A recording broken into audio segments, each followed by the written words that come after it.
Good morning students. आज हम अपना नया चैप्टर स्टार्ट करने वाले हैं, इंश्योरेंस। तो बिजनेस सर्विसेज के अंदर ये हमारी सेकंड सर्विसेज है। एक हमने बैंकिंग सर्विसेज अपनी पूरी डिटेल में बहुत अच्छे से पढ़ लिया था। उसके ऊपर 2-3 वीडियोज हैं, अगर आप लोगों ने नहीं देखी है तो उसको जाके आप वहाँ पे यूट्यूब चैनल पर देख सकते हैं। स्कूल का एसवीएम हापुड़ के नाम से यूट्यूब चैनल है, आप उसको वहाँ पे जाके बैंकिंग सर्विसेज के बारे में पूरा डिटेल में पढ़ सकते हैं। तो आज से हम स्टार्ट कर रहे हैं इंश्योरेंस। तो जो आज की क्लास है वो सिर्फ और सिर्फ इंश्योरेंस के इंट्रो के लिए है कि इसकी टर्मिनोलॉजीज क्या होती हैं, कि इंश्योरेंस क्या है, क्या इसका प्रोसेस होता है। जस्ट लाइक जैसे बैंकिंग है, बैंक में हम लोग अपना फंड डिपॉजिट करते हैं, अपना इन्वेस्टमेंट करते हैं, यहाँ पर भी क्या है, इंश्योरेंस को एक इन्वेस्टमेंट की पॉइंट ऑफ व्यू से भी देखा जा सकता है। इंश्योरेंस हमारे लिए सेफ्टी और सिक्योरिटी दोनों का काम करता है। वो कैसे काम करता है, आपने ये जो टर्म है इंश्योरेंस वर्ड, ये पहले आपने बहुत सुना होगा बेटा, अपने पेरेंट्स के, अपने जो फ्रेंड्स हैं, अपने जो आपके आसपास कॉलोनी में है, या फिर मूवीज में हमने बहुत वर्ड सुना है, इंश्योरेंस पॉलिसी, इंश्योरेंस पॉलिसी। जैसे just like most of the time race movie है, तो रेस मूवी में इंश्योरेंस क्लेम उन्हें 2 करोड़ का मिलता है अपनी वाइफ के जो डेथ के बाद है, तो उसमें 10 करोड़, 20 करोड़, 50 करोड़ ऐसे दिखाते हैं कुछ कि वो क्या है इंश्योरेंस। तो आपने सुना बहुत है, लेकिन आज हम उसकी साइकिल पढ़ने वाले हैं कि किस तरीके से उसमें फंड का प्रोसेस चलता है और कैसे हम लोग उसको उसके साथ कंफर्टेबल रह सकते हैं, कंटिन्यू कर सकते हैं। कौन कौन पर्सन किस टाइप की इंश्योरेंस पॉलिसी ले सकता है, उसको हम आगे डिटेल में देखेंगे। तो फर्स्ट वन देखिए, मैंने यहाँ पे फिर वही सेम कुछ पिक्चराइजेशन किया है। तो यहाँ पर कुछ पिक्चर्स हैं। इन पिक्चर्स में देखिए, यहाँ पर सबसे पहले एक ह्यूमन पर्सन है, वो एक फैमिली है ये पूरी। इस फैमिली में ये एक अकेला ह्यूमन पर्सन ऐसा है जो कि इस फैमिली का सोल अर्नर है। सोल अर्नर में से अकेला वहाँ पे पैसे कमाने वाला पर्सन है, और कोई इनके घर में ऐसा नहीं है जो कि मनी अर्न करने के लिए बाहर जाता हो। बिकॉज ऑफ ये जो 2 मेंबर्स हैं ये इसके पेरेंट्स हैं, और यहाँ पर जो 2 हैं वो इसके चाइल्ड हैं। आप पेरेंट्स जो है बहुत ज्यादा ओल्ड हैं, वो बाहर जा नहीं सकते मनी अर्न करने के लिए, और जो चाइल्ड है वो बहुत ज्यादा छोटे हैं तो वो भी नहीं जाएंगे ऑब्वियसली। तो डेट्स वाई ये अकेला एक ऐसा पर्सन है जो कि मनी अर्न करने के लिए बाहर जाता है, सोल अर्नर ऑफ द, जिसे कहते हैं ये ब्रेड अर्नर इस पर्टिकुलर फैमिली का। अब देखिए, चलिए इनकी लाइफ जो आराम से चल रही है, ये क्या करता है, इनकी हर मंथ सैलरी आ जाती है इसकी, और जो सैलरी आती है इसको थोड़ा बहुत खर्च कर लेते हैं, थोड़ा सा अपना सेव कर लेते हैं। बाई चांस ऐसा हो, अनसर्टेनिटी, देखिए फ्यूचर तो किसी को नहीं पता अपना, हमें भी नहीं पता अपना फ्यूचर क्या है, कल क्या होने वाला है, परसों क्या होने वाला है। इवन हम लोग बिजनेस करते हैं, सपोज करो हमने अपना गुड्स यहाँ से दिल्ली से कलकत्ता सेंड किया, बड़े से जो ट्रक हैं, लॉरी हैं, उसमें हमारा गुड्स भर के जा रहा है, रास्ते में बारिश आ जाए, चोरी हो जाए, ट्रक हमारा, ड्राइवर हमारे ट्रक ही भगा के ले जाए, नुकसान हो जाए सारा। बारिश में कुछ ऐसा माल था जो हमारे गुड्स ऐसा था कुछ टाइप का, जो बारिश आ गई सारा भीग गया, खराब हो गया। इन दैट केस कौन रिस्पॉन्सिबल है, कौन उस लॉस को भरेगा? फ्यूचर का अनसर्टेन है, कुछ भी हो सकता है फ्यूचर में। तो यहाँ पे कुछ कंडीशन दी है कि एक बाई चांस अनसर्टेनिटी हुई और मेट विद एन एक्सीडेंट, इस पर्टिकुलर पर्सन का बाई चांस एक्सीडेंट हो गया। ठीक, हम एक एग्जाम्पल यहाँ पे ले रहे हैं, जस्ट एन एग्जाम्पल ओनली। तो इस पर्टिकुलर पर्सन का क्या हुआ, एक्सीडेंट हो गया उस पर्टिकुलर अनसर्टेनिटी में, किसी के साथ भी हो सकती है। आप सोचिए कि जब एक अकेला पर्सन अपनी फैमिली में ब्रेड अर्नर होता है, तो उसको कहीं ना कहीं ये डर होता है कि अगर मुझे इन फ्यूचर कल कुछ हो गया तो मेरी फैमिली का कैसे हुआ। तो हम लोग उनके लिए कुछ फ्यूचर प्लानिंग करके रखते हैं कि अगर मैं नहीं हूं तो मेरे बाद इनके पास यहाँ से अर्निंग का सोर्स आता रहे, मीन्स मनी का सोर्स कहीं ना कहीं से अरेंजमेंट करके वो पर्सन चलता है। पूरी जो हाउस होल्ड रिस्पॉन्सिबिलिटी है वो इस पर्टिकुलर पर्सन की ही है कि मेरे बाद मेरी फैमिली का क्या होगा, मैं उनका अरेंजमेंट करके थोड़ा सा चलूँ। तो यहाँ पर क्या है, जब इसका एक्सीडेंट हो गया, इसका बाई चांस, इसने क्या किया हुआ था, इसने पहले से ही अपनी फैमिली के बारे में थोड़ा सा सोचा हुआ था। यहाँ पे क्वेश्चन अराइज होता है, who will take care of the family. अगर इस पर्टिकुलर पर्सन की इस एक्सीडेंट में डेथ हो जाती है, या ये कह लीजिए कोमा में चला जाता है, 2 महीने, 3 महीने, 6 महीने, 2 साल तक कोमा में चला गया, हम लोग एग्जाम्पल ले लेते हैं, तो इसकी फैमिली की अर्निंग बंद हो गई बिल्कुल। तो अब इसकी फैमिली की केयर कौन करेगा, वहां पे उनका जो खर्चा पानी है डेली का, वो सब कैसे चलेगा? इन दैट केस हम लोग क्या कराते हैं, इसका जो आंसर हमें जो लाई करता है इस पर्टिकुलर क्वेश्चन का, वो लाई कहाँ करेगा, इंश्योरेंस में। हम अपनी क्या करा सकते हैं, इंश्योरेंस करा सकते हैं, अपना हेल्थ इंश्योरेंस, अपना लाइफ इंश्योरेंस हम ले सकते हैं अपने ऊपर। हमने अपना ट्रक भर के जो है गुड्स सेंड किया है अदर शहर में, अदर कंट्री में हमारा, बाय शिप हमारा गुड्स जा रहा है, तो इन दैट केस हम उसका भी क्या करा सकते हैं, इंश्योरेंस करा सकते हैं। तो अब इंश्योरेंस क्या चीज है? इंश्योरेंस ऐसी क्या चीज है कि हमने इंश्योरेंस करा दिया अपना, तो ये लोग हमारी फैमिली को पैसे देंगे, यानी कि इस पर्टिकुलर पर्सन की अगर डेथ हो जाती है तो आफ्टर हिज डेथ, इसकी डेथ के बाद ये जो इंश्योरेंस वाले हैं ये इसको पैसा देंगे। क्यों देंगे? वो क्यों पर्टिकुलर पर्सन को इंश्योरेंस के पैसे देगा आपको? तो उसके लिए वहां पर जो है हमें पहले इस साइकिल को समझना होगा। एक छोटी सी साइकिल मैंने यहाँ पे बनाई है। ये जो पर्टिकुलर पर्सन था जो अपनी फैमिली में ब्रेड अर्नर था, ये क्या करता था, अपनी सैलरी में से कुछ पर्टिकुलर परसेंटेज, अपनी सैलरी का कुछ पर्टिकुलर परसेंट, जैसे 5%, 10%, इसकी सैलरी हम लोग सपोज कर लेते हैं 50,000 रुपीज की, समझने में आसानी हो जाएगी। इसकी सैलरी कितनी थी? 50,000 थी। तो ये क्या करता था, इसने एक ऐसी इंश्योरेंस पॉलिसी ली हुई थी जिसमें ईयरली इसको 10,000 का पेमेंट करना होता था। 10,000 रुपीज ये हर साल किसको देता था? इंश्योरेंस कंपनी को। तो ये पर्टिकुलर पर्सन कुछ अमाउंट इंश्योरेंस कंपनी को हर साल दे रहा है, 10,000 रुपीज। 50,000 में से बाकी सारे कुछ अपने सेव कर लेता है, कुछ अपने खर्च हो जाते हैं, 10,000 रुपीज किसको दे देता है? इंश्योरेंस कंपनी को। जो पर्टिकुलर अमाउंट बार बार हम इंश्योरेंस कंपनी को दे रहे थे रिकरिंग बेसिस पर, रिकरिंग बेसिस में बार बार हम उसको दे रहे हैं, हर साल दे रहे हैं, तो उसकी जो इंस्टॉलमेंट है वो फिक्स हो सकती है on the terms and conditions of both the insurer and the insurance company. तो वहां पर क्या है कि वो मंथली पेमेंट कर सकते हैं, हाफ ईयरली भी कर सकते हैं और द एनुअली भी आप पेमेंट कर सकते हैं। तो ये इनके बीच में एनुअल कंडीशंस थी, ये हर साल 10,000 रुपये देगा। अभी करता है 10,000 रुपये देता है, राइट। जो अमाउंट बार बार दी जाती है रिकरिंग बेसिस पर उसे हम बोलते हैं प्रीमियम। आगे भी देखेंगे उसको। अब क्या हुआ, जैसे इसने सपोज करो 5 साल इसने पेमेंट करा और 5 साल बाद इसके साथ मिसहैपनिंग हो गई। अब इंश्योरेंस कंपनी क्या करेगी, इस पर्टिकुलर पर्सन को यहाँ पर क्लेम देगी। क्लेम मीन्स वो पर्टिकुलर अमाउंट जो इसके डेथ तक जमा हो जाएगी, जैसे इसकी डेथ हो गई बाई चांस, तो इसकी डेथ तक जितनी भी अमाउंट डिपॉजिट होती है उस सबको लमसम करके विद इंटरेस्ट कुछ और मनी ऐड करके इस पर्टिकुलर पर्सन को दे दी जाएगी। ये नहीं है तो इसके जो फैमिली मेंबर्स हैं उन सब फैमिली मेंबर्स को वो अमाउंट दी जाएगी, जिससे कि इसकी जो बाद का टाइम है, उसकी जो लाइफ है वो वहाँ पर अच्छे से चलती रहे। अच्छा, ये जो एक तरीके का बेटा कोऑपरेटिव सिस्टम है उसको हम आगे देखेंगे। इसके फीचर्स में एक पॉइंट पढ़ेंगे कोऑपरेटिव सिस्टम वाला। इंश्योरेंस जो पॉलिसी है वो एक कोऑपरेटिव सिस्टम है जिसमें सब लोग कोऑपरेट करके किसी पर्टिकुलर पर्सन की हेल्प करते हैं। वो कैसे करते हैं उसको आगे देखेंगे। सबसे पहले 2 पॉइंट मैंने यहाँ पे लिखे हैं, उसको देख लेते हैं। To minimize the impact of uncertainties. ये जो इंश्योरेंस कराया जाता है वो इंश्योरेंस इसलिए कराया जाता है जिससे कि हम किसी भी अनसर्टेनिटी के रिस्क को कम कर सकें। देखिए, रिस्क को रिमूव तो किया ही नहीं जा सकता बिल्कुल भी कि हम खत्म कर दें, किसी की डेथ का तो कॉम्पनसेशन हो ही नहीं सकता कुछ भी, ठीक है। तो उस पर्टिकुलर पर्सन की, लेकिन उसके बाद उसकी फैमिली मेंबर्स को बहुत ज्यादा अपनी जीविका चलाने में उन्हें प्रॉब्लम ना आए, तो डेट्स वाई उनको कुछ अमाउंट का पेमेंट, कुछ कॉम्पनसेशन इंश्योरेंस कंपनी कर देती है, जिससे कि उनकी लाइफ को एटलीस्ट डेंजर में ना आए, उनके घर में उनकी लाइफ को चलाने में कोई प्रॉब्लम क्रिएट ना हो। तो डेट्स वाई वो पर्टिकुलर पर्सन अपनी फैमिली के लिए अपने जीते जी अरेंजमेंट कर जाता है। तो यहाँ पर यही बोला है to minimize the impact of uncertainties. Uncertainties को के इम्पैक्ट को, के इफेक्ट को कम करने के लिए इंश्योरेंस कराया जाता है। दूसरा पॉइंट क्या है, इट्स एन एग्रीमेंट। ये एक एग्रीमेंट होता है किसके बीच में? इंश्योरेंस कंपनी और एक पर्टिकुलर पर्सन के बीच में। क्या है? एग्रीमेंट है, जिसको हम बोलते हैं कॉन्ट्रैक्ट। और उस पर्टिकुलर एग्रीमेंट के पेपर को हम बोल देते हैं policy. In which one party agree, जिसमें एक पार्टी एग्री होती है to pay an amount of a mishappening, कि मैं आपको किसी भी मिस हैपनिंग पर कुछ अमाउंट पे करूंगा, या अगर आपके साथ कोई मिस हैपनिंग हो जाती है तो मैं आपको एक लम सम अमाउंट पे करूंगा। ये जो इंश्योरेंस कंपनी है वो इस चीज को पे करने के लिए क्या हो जाती है? एग्री हो जाती है यहाँ पर। अच्छा, अब इसमें मैं आपको एक चीज और थोड़ा सा बताना चाहूंगी कि कोऑपरेटिव सिस्टम क्यों है। टीचर में हम उसको बाद में पढ़ेंगे ही पढ़ेंगे, लेकिन एक बार उसको यहाँ भी देख लेते हैं।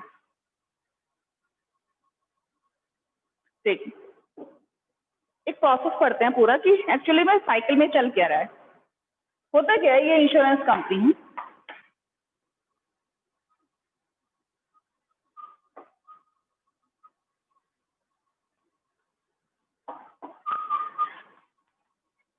ठीक, ये पूरी कंपनी है। अब क्या है, बहुत सारे मेंबर्स हैं इसके। कोऑपरेटिव सिस्टम में सब लोग कोऑपरेट कर रहे हैं, तो बहुत सारे पर्सन जिन्होंने अपना इंश्योरेंस कराया हुआ है। हम लोग मान लेते हैं ये एक पर्सन है, नंबर 2, नंबर 3, नंबर 4। मैं यहाँ पे अगर ह्यूमन पर्सन बनाऊंगी ना बेटा, बहुत सारे, तो बहुत टाइम टेकिंग है ये, इसलिए मैंने यहाँ पे नंबर लिखे हैं, समझने की कोशिश कीजिएगा। ठीक, हमने यहाँ पे लिखा माना है, थोड़ा सा लेक्ट किया है कि 10 पर्सन ऐसे हैं जिन्होंने इस पर्टिकुलर इंश्योरेंस कंपनी से इंश्योरेंस कराया हुआ है। तो हम एक एग्जांपल ले लेते हैं कि इन्होंने जो इंश्योरेंस कराया हुआ है वो अपना लाइफ इंश्योरेंस कराया है, और लाइफ इंश्योरेंस में ये सब लोग क्या करते हैं, 10,000 रुपीज पर मंथ पे करते हैं। पर मंथ का हम लोग एग्जांपल ले रहे हैं। क्या कर रहे हैं सब, 10,000 पर मंथ एज अ प्रीमियम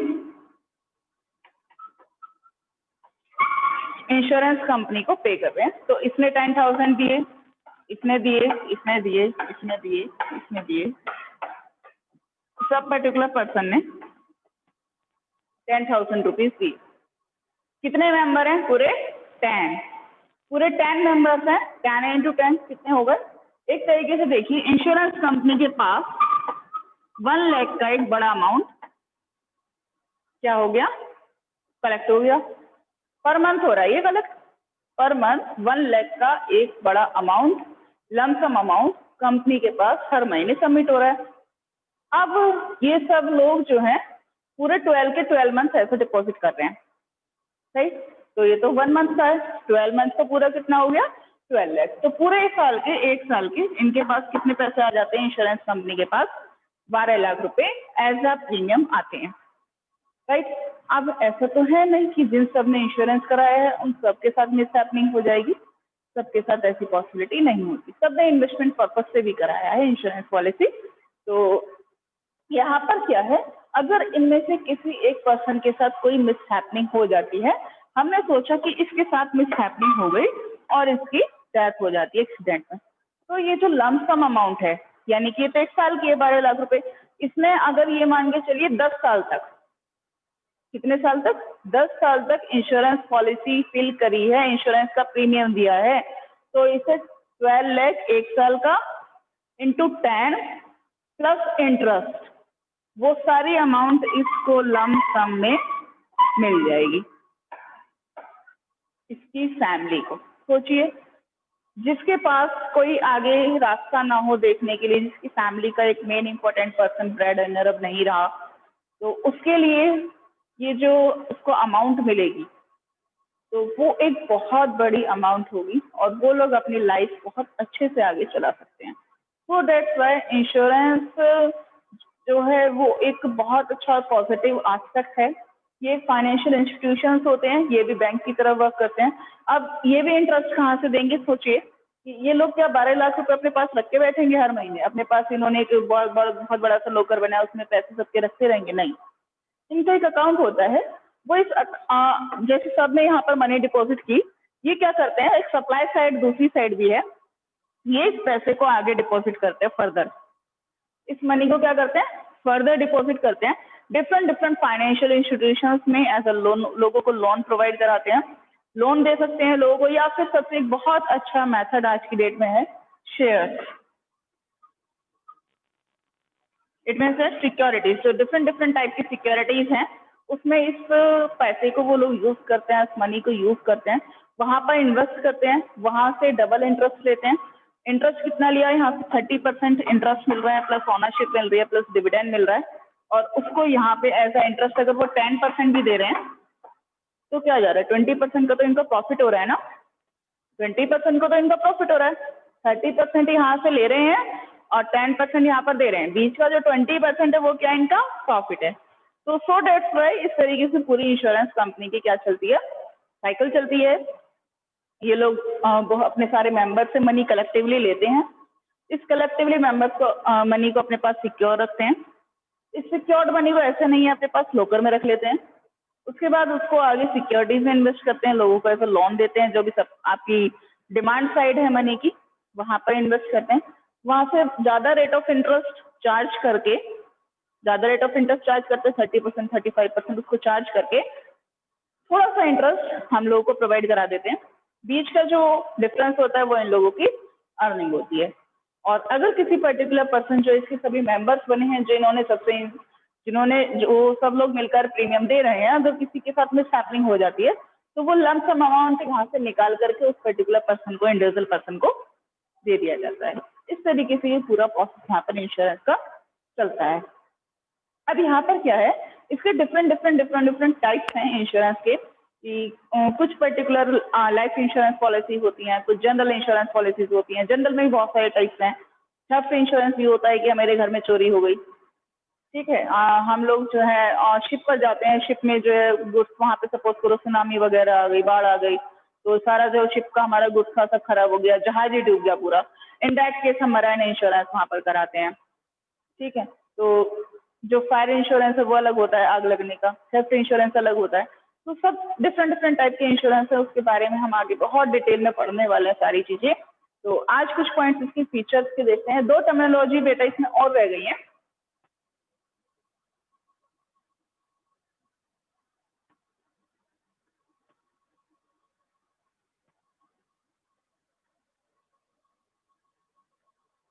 चलिए देखते हैं एक बार इसकी टर्मिनोलॉजीज देख लेते हैं, एक सेकेंड बस। कुछ टर्मिनोलॉजीज हैं इसमें। इंश्योरर, इंश्योर्ड, प्रीमियम, सब एक जगह कलेक्टिवली लिख लेते हैं जिससे आपको प्रॉब्लम ना हो समझने में। पॉलिसी आगे दिया है इसमें, सम एश्योर्ड,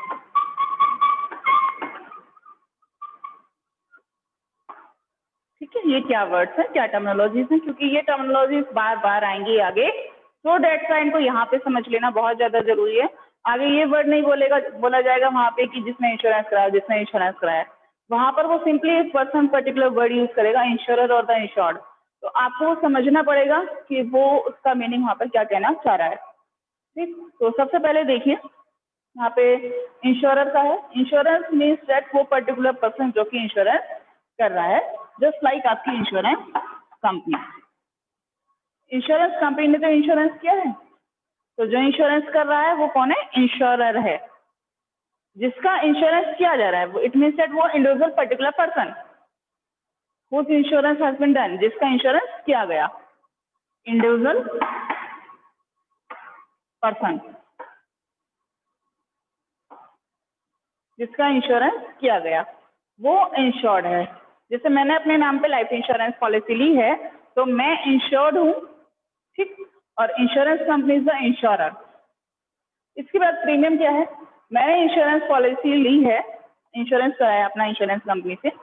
अब मैं क्या करती हूँ, उनको 5,000 रुपीज पर मंथ पे करती हूँ, 5,000 पर मंथ पे करती हूँ। हाफ ईयरली हो सकता है, एनुअल हो सकता है।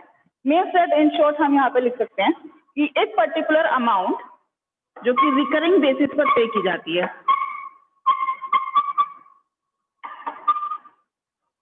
किस पर पे की जाती है, रिकरिंग बेसिस पर। वो पर्टिकुलर अमाउंट जो कि रिकरिंग बेसिस पर पे की जाती है, that will be called the premium. Policy क्या है, जो इंश्योरर और इंश्योर्ड के बीच में कॉन्ट्रैक्ट हुआ है, एग्रीमेंट ऑन पेपर सिग्नेचर्स हुए, दोनों ने टर्म्स एंड कंडीशंस बताई हैं अपनी अपनी, रिटन एग्रीमेंट। आपने बेटा मूवी देखी होगी, कौन सी वाली मूवी है, ओ माई गॉड, ओ माई गॉड मूवी है। एक मिनट बेटा, मैं 2 बच्चों को ऐड कर लेती हूँ। चलिए, एक मूवी है बहुत अच्छी, मुझे इंश्योरेंस के केस में वो हमेशा याद आती है जब मैं ये इंश्योरेंस वाला टॉपिक पढ़ाती हूँ। तो उसमें क्या है कि ओ माई गॉड मूवी में जब भूकंप आता है छोटा सा, तो उस भूकंप में उस हीरो का नाम परेश रावल, परेश रावल जो है उसकी जो वहाँ पे मूर्ति, मंदिरों की मूर्ति वगैरह की उसकी दुकान थी, भगवान जी की मूर्ति की, वो पूरी दुकान उसकी ढह जाती, खराब हो जाती। तो वो इंश्योरेंस कंपनी के पास जाता है कि मैंने तो अपना इंश्योरेंस कराया हुआ है। अब इंश्योरेंस कंपनी क्या दिखाते हैं, सबसे पहले उसे वो पेपर्स दिखाते हैं, कुछ पेपर्स, कि ये देखिए हमारी टर्म्स एंड कंडीशंस थी, अगर किसी भी नेचुरल क्राइसिस की वजह से, नेचुरल कॉम्प्लेक्सिटी की वजह से आपका कोई नुकसान होता है तो उसके लिए इंश्योरेंस कंपनी पे नहीं करेगी, कोई भी कॉम्पनसेशन हम लोग नहीं देंगे। सबसे पहले वो डॉक्यूमेंट उसको पढ़ाए जाते हैं। मीन्स दैट कि इंश्योरर और इंश्योर्ड के बीच में जब हमने इंश्योरेंस कराया होगा तो कुछ टर्म्स एंड कंडीशन वो लोग भी लगाते हैं हम पे, और हमें भी अपनी तरफ से कुछ अपनी टर्म्स एंड कंडीशंस हम लोग बताते हैं। सो डेट्स वो सब एक पेपर पे लिख ली जाती है, जिससे कि बाद में कोई अपनी अपनी बात से पीछे न हटे। और दोनों के सिर्फ क्या करा लिए जाते हैं, सिग्नेचर्स करा लिए जाते हैं उस पर्टिकुलर एग्रीमेंट को, कॉन्ट्रैक्ट को। यहाँ पर क्या बोला जाता है, पॉलिसी बोला जाता है।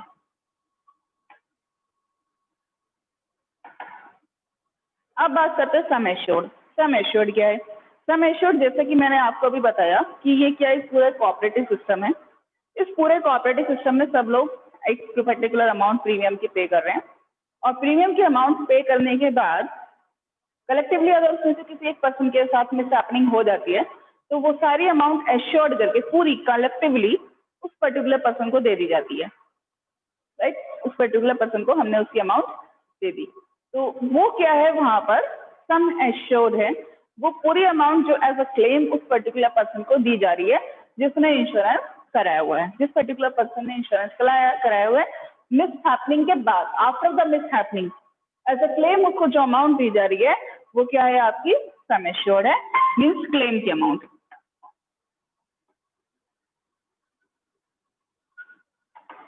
ठीक है बेटा।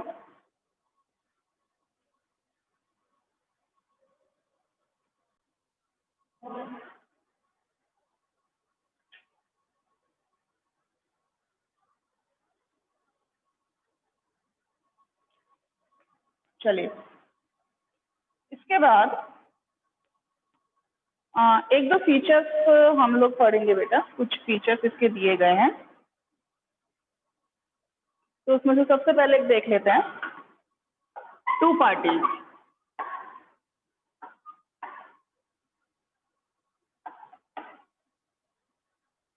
इंश्योरेंस पॉलिसी में देखिए, इस फीचर में तो कुछ ऐसा स्पेशल नहीं है। मैं इसमें जो है इंश्योरेंस कराने में, अगर हम इंश्योरेंस कराना चाहते हैं तो कम से कम दो पार्टीज का तो होना जरूरी है। दो पार्टीज होनी चाहिए, एक तो इंश्योरेंस कंपनी जो इंश्योरेंस करेगी, और एक वो पर्टिकुलर पर्सन जो इंश्योरेंस करवा रहा है अपना। इंश्योरर और द इंश्योर्ड, दो पर्टिकुलर पार्टीज हमारे पास होनी ही चाहिए। After that we can proceed this process. हम इस प्रोसेस पर आगे जा सकते हैं जब हमारे पास दो पार्टीज होंगी।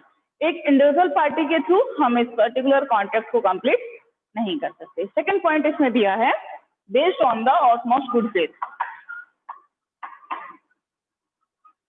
ऑटमोस्ट गुड फेथ, ये बेटा इस पर्टिकुलर इंश्योरेंस के पर्टिकुलर पूरे चैप्टर का इंश्योरेंस टर्मिनोलॉजी का सबसे मोस्ट इम्पोर्टेंट फीचर है कि इंश्योरेंस जो है या जो पर्टिकुलर कॉन्ट्रैक्ट है, ये पूरा एक तरीके से फेथ पर, पूरे विश्वास पर डिपेंड होता है। इसमें बहुत अच्छा विश्वास दोनों ही पार्टीज को एक दूसरे पर होना चाहिए। जो इंश्योर्ड है, आपका इंश्योरेंस कंपनी आपकी इंश्योरर है, और एक इंडिविजुअल पर्सन जो अपना इंश्योरेंस करा रहा है, वो इंश्योरेंस कंपनी और द इंश्योरेंस पर्सन, इन दोनों को ही एक दूसरे पर बहुत अच्छे से पूरा विश्वास होना चाहिए, ट्रस्ट होना चाहिए। दोनों एक दूसरे से कोई भी बात ना छुपाएं, ये टर्म्स एंड कंडीशन में लिखा जाता है। मीन्स अगर ये पर्टिकुलर पर्सन अपना इंश्योरेंस करा रहा है और अगर इसे कोई हार्मफुल डिसीज है, जस्ट लाइक दैट टीबी है, इसे कैंसर है, और इसे कुछ अदर प्रॉब्लम्स है जिसमें आपकी लाइफ डेंजर में है, इन दैट केस आपको अपनी वो जो डिसीज है उसे इंश्योरेंस कंपनी के सामने आपको क्या करना है, डिस्क्लोज करना है। यानी वो बात आपको इंश्योरेंस कंपनी के सामने खोलनी है, आप उसे छुपा नहीं सकते। मीन्स अगर आपको पता चला, जैसे सपोज करो हमें पता चला कि जो है मुझे टीबी है, ठीक, किसी पर्टिकुलर पर्सन को पता चला उसे टीबी है, तो उसने क्या करा, 2 दिन बाद जाके अपना इंश्योरेंस करा लिया कि अगर मुझे कुछ हो गया मेरी फैमिली वालों को तो कंपनसेशन मिल ही जाएगा। तो उसने अपना टीबी करा लिया और उसने जो है ये बात कंपनी वालों से छुपाई। अब इस फर्स्ट टाइम तो इतने ज्यादा जो सिम्टम्स हैं वो शुरू में नहीं दिखते हैं, बट उसे पता चल गया कि उसे टीबी है, तो उसने क्या करा लिया, अपना इंश्योरेंस करा लिया। और 1 साल 2 साल 3 साल बाद उसने 2 साल 3 साल प्रीमियम दिया, और उसने जो इंश्योरेंस पॉलिसी थी वो उसने ले ली 10 करोड़ की, और उसकी डेथ हो गई। तो इंश्योरेंस कंपनी को 10 करोड़ रुपए इसे देने पड़ेंगे ना। इसने प्रीमियम केवल 3 साल ही दिया, वो थी कम से कम 30। 20-30 साल को आपको प्रीमियम देते, जब 10 करोड़ रुपए कंपनी के पूरे होते जाके, तो आपने ये बात क्या किया, कंपनी से छुपाई, आपने क्लोज रखा उसको, आपने वो बात नहीं बताई। तो ये उस पर्टिकुलर पर्सन की क्या है, गलत बात है। विश्वास दोनों का एक दूसरे पर होना चाहिए, दोनों एक दूसरे की बात पर विश्वास करें, कोई भी बात, कोई भी पर्टिकुलर पर्सन एक दूसरे से कोई बात ना छुपाए। इवन जो इंश्योरेंस कंपनी है उसे अपनी सारी टर्म्स एंड कंडीशंस वो पर्टिकुलर इंडिविजुअल पर्सन को बता देनी चाहिए। वही फिर से एग्जांपल, जैसे हम बात करें कि particular oh my God movie में क्या हुआ था कि उन्होंने उनसे जो परेश रावल से जब उन्होंने इंश्योरेंस पॉलिसी कराई थी अपने घर की, अपनी दुकान की, तो उन्होंने उस डॉक्यूमेंट पर साइन करा लिए। अब हमने मान लिया कि वो पर्सन एजुकेटेड नहीं है, तो इंश्योरेंस कंपनी वालों को वो सारी टर्म्स एंड कंडीशन उन पर्टिकुलर पर्सन को उन्हें प्रोनाउंस करके बतानी चाहिए थी। ओरली आप उन्हें बताएं वो सारी जो टर्म्स एंड कंडीशन उसमें लिखी गई हैं। अगर आप उन्हें नहीं बताते हैं, सिंपल सिग्नेचर कर देते हैं, तो फिर वो एक तरीके से उनके साथ फ्रॉड है। उस पर्टिकुलर पर्सन को तो ये देखकर ही सेटिस्फेक्शन लेना पड़ेगा कि मेरे साइन है यहाँ पर, और मुझे क्या पता कि इसमें ऐसा लिखा हुआ है। उन्हें पता ही नहीं था कि इस पर्टिकुलर पॉलिसी में ऐसा लिखा हुआ है। तो सो डेट्स वाई आज की मॉडर्न टाइम की डिजिटल लाइफ की ये बहुत ज़्यादा ज़रूरत वाली चीज़ें हैं जो हमें वैसे भी पता होनी चाहिए बेटा। जरूरी नहीं है कि हमारी बुक में हम तभी इन चीज़ों को पढ़ें, नॉर्मली भी हमें इनके बारे में थोड़ी सी जानकारी होनी चाहिए। नेक्स्ट पॉइंट इसमें दिया है, third point, that is based on cooperative system.